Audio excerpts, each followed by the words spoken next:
विद्यार्थियों, आज हम बीए पार्ट थर्ड के हिंदी साहित्य के फर्स्ट पेपर के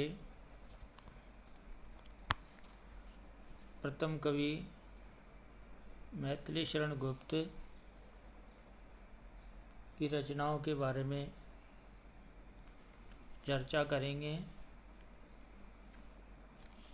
हम पूर्व में मैथिली शरण गुप्त की द्वापर कविता से विग्रता को हमने पढ़ा था।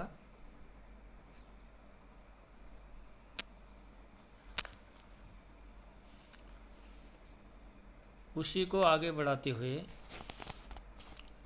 हम आज मैथिली शरण गुप्त द्वारा रचित दूसरी कविता यशोधरा पर चर्चा करेंगे। विद्यार्थियों, मैथिली शरण गुप्त द्वारा रचित काव्य यशोधरा, जो कि अत्यंत मार्मिक भरा काव्य है,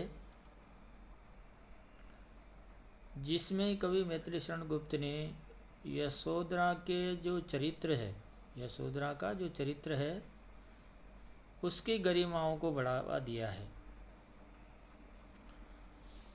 क्योंकि सिद्धार्थ जीवन की जो निरर्थकता है उसे दुखी हो जाता है और वो अपने निर्वाण प्राप्ति के लिए वहाँ घर छोड़ करके वो चला जाता है और उसके पश्चात अपनी पत्नी यशोधरा, पुत्र राहुल को सोता हुआ रात को ही छोड़कर चला जाता है। जब यशोधरा सुबह जागती है तो पता चलता है कि सिद्धार्थ जो है यहाँ से चले गए हैं, तो अपनी आत्मग्लानि से भर जाती है और उसका पश्चाताप वो करती है। उसी पश्चाताप का चित्रण यहाँ मैथिली शरण गुप्त ने किया है।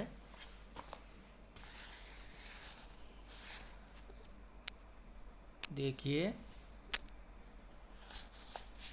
सिद्धि हेतु स्वामी गए, ये गौरव की बात, पर चोरी चोरी गए, यही बड़ा व्याघात।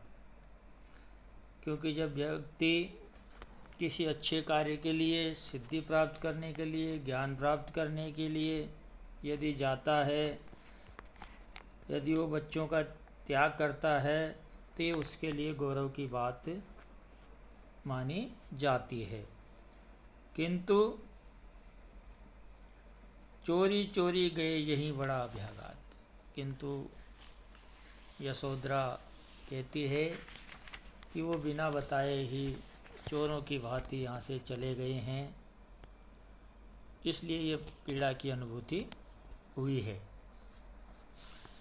तो कहती है कि यदि मुझसे चर्चा करके यदि जाते तो शायद अच्छा होता, और वो चुपके से गए, इसलिए मुझे ये पीड़ा अनुभव हो रही है। इससे केवल मेरे पति का ही आचरण नहीं, मेरा भी गौरव छिन्न भिन्न हुआ है। इसलिए यशोधरा कहती है कि हे सखी, वे मुझसे कहकर जाते। वो कहती है कि यदि मुझसे कहकर जाते तो शायद ये एक अच्छा कार्य होता। यशोधरा आगे कहती है, कहे तो क्या मुझको वे अपनी पत बाधा ही पाते, मुझको बहुत उन्होंने माना, फिर भी क्या पूरा पहचाना, मैंने मुख्य उसी को माना, जो वे मन में लाते, सखी वे मुझसे कहकर जाते। यशोधरा अपनी पीड़ा को व्यक्त किस प्रकार से करती है, अपनी सखी के माध्यम से कहती है, यदि वे मुझसे कहकर जाते तो क्या वे अपने मार्ग में रुकावट पैदा करते या बाधा उत्पन्न होती। तो यहाँ कहने का तात्पर्य कि यदि सिद्धार्थ बताकर जाता यशोधरा को, तो यशोधरा सहर्ष रूप में उसे स्वीकार करती और जाने के लिए उन्हें नहीं रोकती। यशोधरा यहाँ तक कहती है, मुझको उन्होंने बहुत ही मान सम्मान आत्मसम्मान दिया है, किंतु इतना देने के पश्चात भी फिर भी क्या पूरा पहचाना, किंतु उन्होंने मेरी भावनाओं को पूरी तरीके से नहीं पहचाना है, नहीं जाना है। यशोधरा कहती है कि मैं उनको उतनी ही प्रधानता देती हूँ, उतना ही स्थान देती हूँ जो मैं मन में सोचती हूँ, और वो भी मेरे प्रति सोचते हैं। आगे कहती है, जो वे मन में लाते सखी वे मुझसे कहकर जाते। अपनी सखी के माध्यम से यशोधरा कहती है कि यदि उनके मन में यदि कोई विचार था, यदि कोई भावना थी, तो मुझे बताना चाहिए था। मैं एक आदर्श पत्नी के रूप में उनकी इच्छा का सम्मान करती, ना ही मैं विरोध करती। किंतु दुख इस बात का है कि मुझे बिना बताए चुपचाप यहाँ से चले गए हैं। तो विद्यार्थियों, कवि मैथिली शरण गुप्त ने जो यशोधरा का चरित्र है, आदर्श का प्रतीक है, पति परायण का प्रतीक है, और यहाँ पे एक नारी की जो वेदना है, पीड़ा है, उसको भी यहाँ चित्रित किया गया है। भावों की जो अभिव्यक्ति है वो देखते ही बनती है। स्वयं सुसज्जित कर क्षण में प्रियतम को प्राणों के प्रण में, हमें भेज देती है रण में, छात्र धर्म के नाते सखी वे मुझसे कहकर जाते। आगे बताती है, हुआ न यह भी भाग्य अभागा, किस पर विकल्प गर्व अब जागा, जिसने अपनाया था त्यागा, रहे स्मरण ही आते, सखी वे मुझसे कहकर जाते। मैथिली शरण गुप्त ने भारतीय नारी की भावनाओं को, उनके आदर्शों को जाना है, पहचाना है, उसी का चित्रण यहाँ पे यशोधरा के माध्यम से किया गया है। यशोधरा इस प्रकार की परिस्थितियों से व्यतीत हो जाती है जब सिद्धार्थ वहाँ से चले जाते हैं। उसी को अपनी भावनाओं में व्यक्त वो करती है और कहती है, भारतवर्ष की नारियों की ये महानता है, विशेषता है कि यदि कोई अवसर आता है तो अपने प्रियतम को, पति को स्वयं ही अपने हाथों से सज्जा करके, सुसज्जित करके, प्राणों की बाजी लगा करके सहर्ष ही रूप में युद्ध भूमि के लिए प्रस्थान करवा देती है, भेज देती है। क्योंकि हमारी आदर्श नारी, हमारी छत्राणी होने का धर्म भी वो निर्वाह करती है।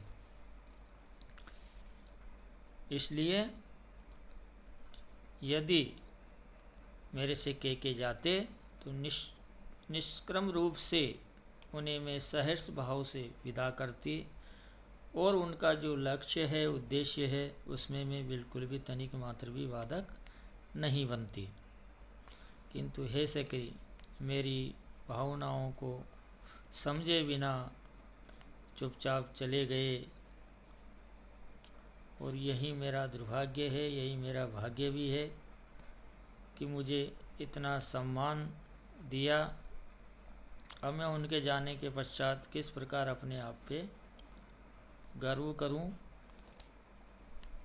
किस प्रकार की उनकी सहधर्णी होने का गौरव प्राप्त करूं, क्योंकि मेरे ऊपर जो आज इस प्रकार का आरोप लगा है ये मेरे गौरव तो समाप्त कर देगा, क्योंकि उन्होंने पत्नी रूप में मुझे स्वीकार किया है और इस प्रकार से मेरा त्याग करके चले गए हैं। केवल उनकी मात्र जो स्मृतियां हैं वही मेरे साथ में हैं। मन में इसके कारण से अत्यधिक वेदना की अनुभूति हो रही है, इसलिए हे सखी, कितना अच्छा होता यदि वो मुझसे कहकर सिद्धि प्राप्त करने के लिए चले जाते।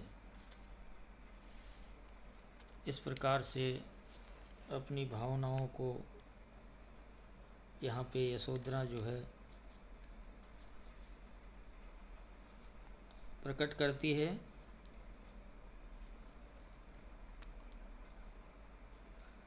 और आगे कहती है, हुआ न ये भी भाग्य अभागा, किस पर विफल गर्व अब जागा, जिसने अपनाया था त्यागा, रहे स्मरण हो आते, सखी वे मुझसे कहकर जाते। इस प्रकार से यशोधरा अपनी भावनाओं को व्यक्त करती है और इस प्रकार से अपनी बात को वो रखती है। तो इसमें मैत्रेय शरण गुप्त ने जो भारतीय नारी की जो महानता है, उसका त्याग है, आदर्श है, एक क्षत्राणी का धर्म है, उस धर्म को गौरवान्वित पूर्ण आदर्श चरित्र के भावों के रूप में यहाँ पे बताया है। और अंत में इतना ही कहा है कि एक पतिव्रता जो नारी होती है उसकी जो मन की भावनाएं होती है उसका चित्रण इसमें देखने योग्य है। विद्यार्थियों, इसमें अनुप्रास आदि अलंकारों को समाहित किया है। अगला हम पढ़ेंगे, उस पर कल हम चर्चा करेंगे।